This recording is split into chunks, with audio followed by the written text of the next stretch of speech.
नमस्कार दोस्तों, मैं अढ़ाव सर जिजामाता प्राइमरी स्कूल। ये अपना पहला प्रयास जो वीडियो द्वारा मैं आपको ये पाठ पढ़ाने की कोशिश कर रहा हूँ। तो अगर आपको पसंद आए तो आप मुझे बताइएगा ज़रूर। हर दिन के जीवन में हम कोई न कोई कहानी सुनते हैं और वो कहानी हमें कोई सीख जरूर देती है। आज भी हम ये कहानी देखने वाले हैं जिसका नाम है योग्य चुनाव। चुनाव का मतलब कोई चीज़, कोई वस्तु, कोई पद, उसका चयन करना। तो देख रहे ये कथा है, ये जो कहानी है वो राजा मंगल सेन के दरबार की है। तो हम देखते अभी क्या हो रहा है। हमें ये सुनना है आपको ध्यान से, और उसके बाद जो भी सवाल आपको मैं पूछूंगा उसके जवाब देने हैं।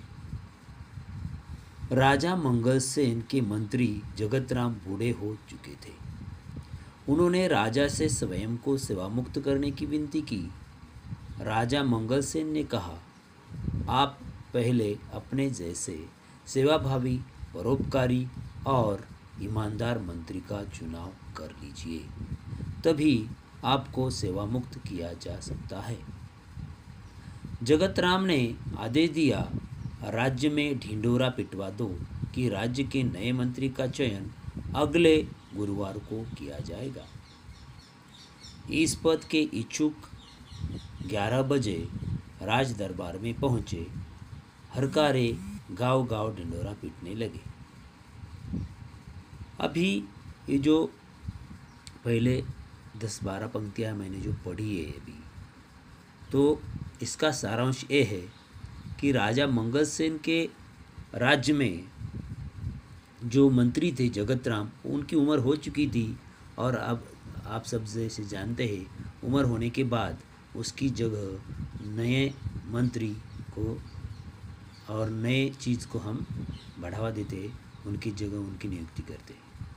वैसे राजा मंगल सेन ने ये जान लिया और उन्होंने कहा कि आपकी जगह दूसरा मंत्री ढूंढने के लिए गांव में ढिंढोरा, इसका मतलब है गांव में सब लोगों को बताया जाए कि ये इसकी ज़रूरत है और उनके लिए हमें क्या क्या क्राइटेरिया है।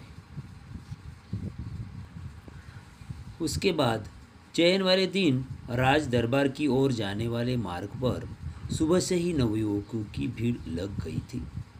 सैकड़ों की संख्या में युवक दरबार की ओर जा रहे थे। इसी रास्ते पर एक तरफ एक वृद्ध हताश सा बैठा था। उसकी बैलगाड़ी का एक पहिया रास्ते के किनारे कीचड़ में फंस गया था। वृद्ध ने कई बार पहिया कीचड़ से निकालने की कोशिश की पर असफल रहा। मंत्री पद के अनेक उम्मीदवारों ने राज दरबार जाते समय यह दृश्य देखा, पर किसी ने भी वृद्ध की सहायता नहीं की। तो हमने देखा कि ढिंढोरा पीटने के बाद उस तय दिन के वक्त सब जो नवयुवक थे उस गांव के, वो जाने लगे राज दरबार की ओर। और वही एक वृद्ध अपनी बैलगाड़ी के साथ वो फंसा हुआ था। उस कीचड़ से वो बैलगाड़ी निकालने की कोशिश कर रहा था, लेकिन वो सफल नहीं हो पा रहा था। उस रास्ते से जाने वाले सभी उम्मीदवार ये देख रहे थे, लेकिन किसी ने भी उसकी सहायता नहीं की। तो अब हम देखेंगे आगे क्या हुआ।